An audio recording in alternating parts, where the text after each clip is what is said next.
You have about 100 trillion cells in your body, and every one of them has intelligence in it. It's communicating with all the other cells.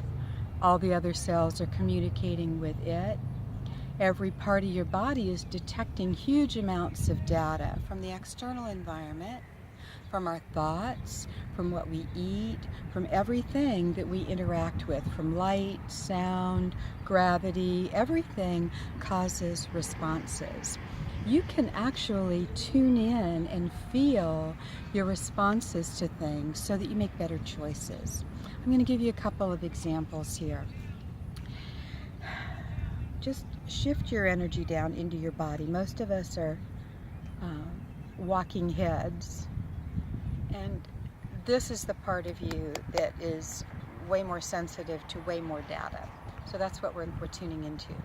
And I want you to remember a couple of things. We're going to experience feeling good, feeling bad. So you make that distinction that something that feels good, and something that feels bad, it's like scratchy and it's like unpleasant.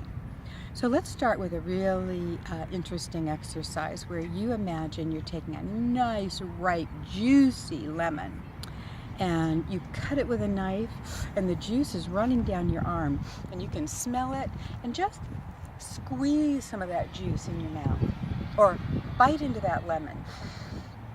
Now, chances are your mouth, your whole body responded to that, and you noticed it even though there's no lemon here.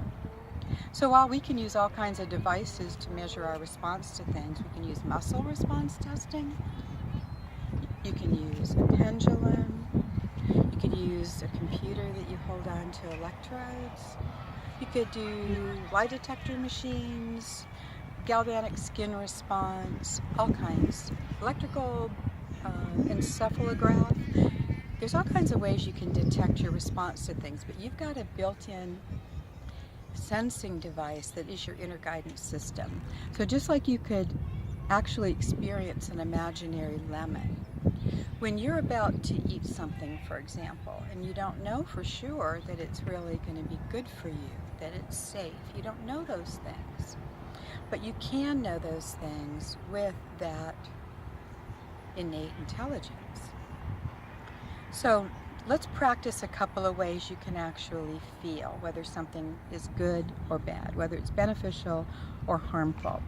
Let's imagine eating a beautiful ripe mango. Just perfectly ripe, smells really good, and you're hungry.